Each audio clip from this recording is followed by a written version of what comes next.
You're listening to The Intellectual Investor, episode number 87, Beloved Country, Unloved Hedge, written by Vitaliy Nelson and read by Elliot. To read this article online or to listen to more episodes, visit investor.fm. To learn more about Vitaliy's investing firm, IMA, go to imausa.com. Beloved Country, Unloved Hedge. I usually love writing. I get up early every morning, make a cup of coffee, put on my headphones, and look forward to discovering what my subconscious will surprise me with. Not this time. I hated every minute I spent working on this article. There are many reasons for this. A few times, as I wrote, I got close to a line I don't like to cross. The politics line. I rarely discuss politics even with my friends. I have occasional political discussions with my kids. I try to show them all sides. I don't allow broadcasts of political debates in IMA hallways. They don't have the intellectual rigor we require in our research.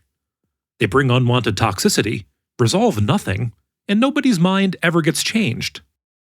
I block most political discussions from my daily life and focus on things that have a shelf life longer than an overripe banana. Things like books. But writing this piece, or client letter, was particularly painful because it made me think more about the negative changes that are happening to the country I love. Why write it then? I am not writing this to vent my frustration. I scream into my pillow for that. Or to provide a recipe of what must be done. You've got TV talking heads for that. I really didn't want to write about our national failings, but I have a pragmatic reason for doing so. As the world around us changes, we need to keep making changes to our portfolio. The coronavirus has compressed years of changes into months. It may be the straw that broke an aging, overconfident camel's back. Beloved Country, Unloved Hedge. I remember reading in January about the virus infecting China and catching myself thinking, this is a China problem. These viruses don't come to the US. Today, as I consider this line of thinking, I realize it is insanely naive, ridden with arrogance, and very dangerous. If I was the only one infected by such thinking, I'd take a mental note not to do it again. Or maybe I'd be lying on the couch sharing it with my shrink, not writing about it. But this arrogant thinking has infected the whole country, and most importantly, our government. I'm not talking about our virus response, or the tensions between liberty, commerce, and public health. I am talking about something else. This arrogance was not built up out of thin air.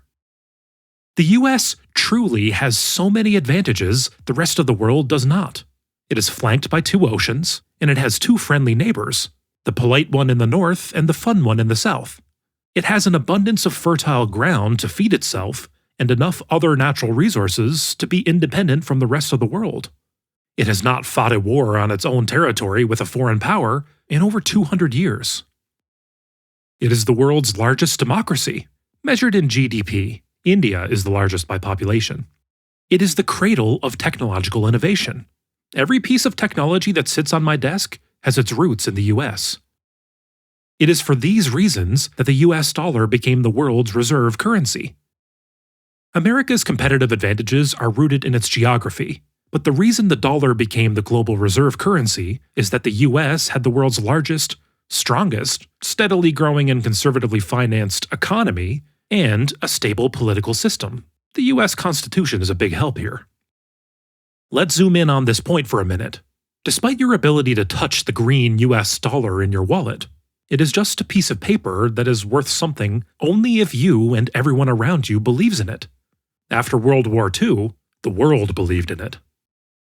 People basically looked at the places where they lived, and at America, and many of them concluded that the US was the safest place to keep their savings. They didn't have to worry that if they put their money in the US dollar, it would lose its value. The dollar was not going to be diluted by hyperinflation, or burned up by a foreign or civil war. The political system was stable and strong, and people didn't have to worry that at some point, they wouldn't be able to take their money out of US banks and bring it home. However, currency is a very nebulous concept. It's a story, and one that is not rooted in nature. It is completely based on mass perception. This brings us back to arrogance. The problem with arrogance is that it changes your behavior. You start believing that you are very special for reasons that are not grounded in reality. You start believing that bad things only happen to other people and nations because they are not as special as you. You can do anything you want, borrow and spend as much as you like, and nothing bad will happen to you. This behavior in turn starts to undermine the core reasons why people trusted your country and currency to begin with. This is exactly what is now happening in the US. In 2020, the ratio of our debt to the output of the economy, debt to GDP, is likely going to exceed 120% and might be as high as 130%. You can blame the virus for some of that, but the national debt had been going up steadily every single year. We ran huge budget deficits in bad times and in good times, long before the virus came on shore. In 2000, only 20 years ago, our debt was $6 trillion, a 30% debt to GDP. It was $14 trillion in 2010 and $23 trillion in 2019, increasing $1 trillion a year while the US economy was booming. Or maybe that is why the US economy was booming. We were charging $1 trillion a year, year after year, on our national credit card to buy things to engineer this growth. By 2019, 10 years after the great financial crisis, the Fed was still running quantitative easing. In 2019, debt to GDP was over 100%, eclipsing the EU's ratio of 86%. Yes, the capitalist US was more indebted than the socialist EU. We have not acutely felt that debt burden because interest rates declined over the last 2 decades. Then the virus arrived.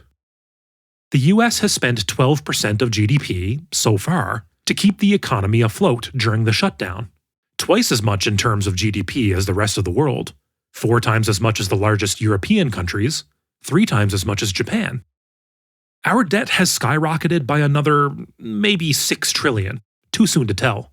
The Fed has already owned $2.5 trillion of our government bonds in 2019, and now it owns $3.7 trillion of our fine paper and is a buyer of our corporate bonds and ETFs.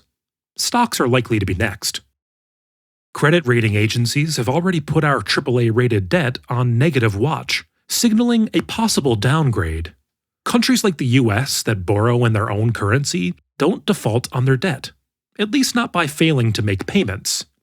Instead, we'll honor our obligation through massive money printing, which could bring mass inflation and tank the US dollar.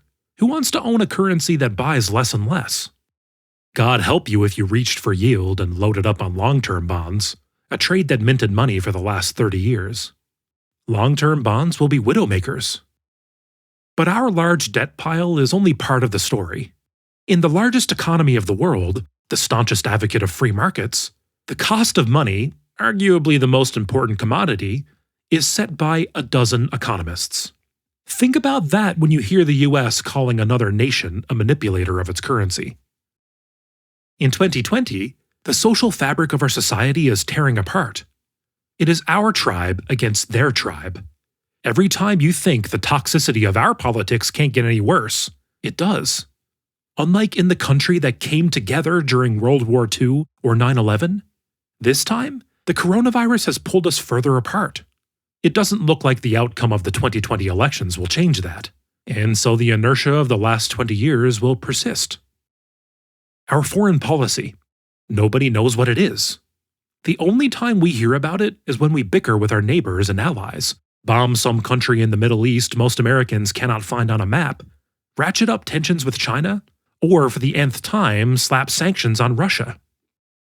The world used to look at the US as a global leader, as a moral compass. Let me put it this way. If Martians landed on the Earth today and took a careful look at our behavior, I don't think they'd conclude that we are the shining light of democracy. This is incredibly difficult to write, but bad things don't just happen in other countries. They can happen here too. The US response to COVID-19 is a visceral reminder of that.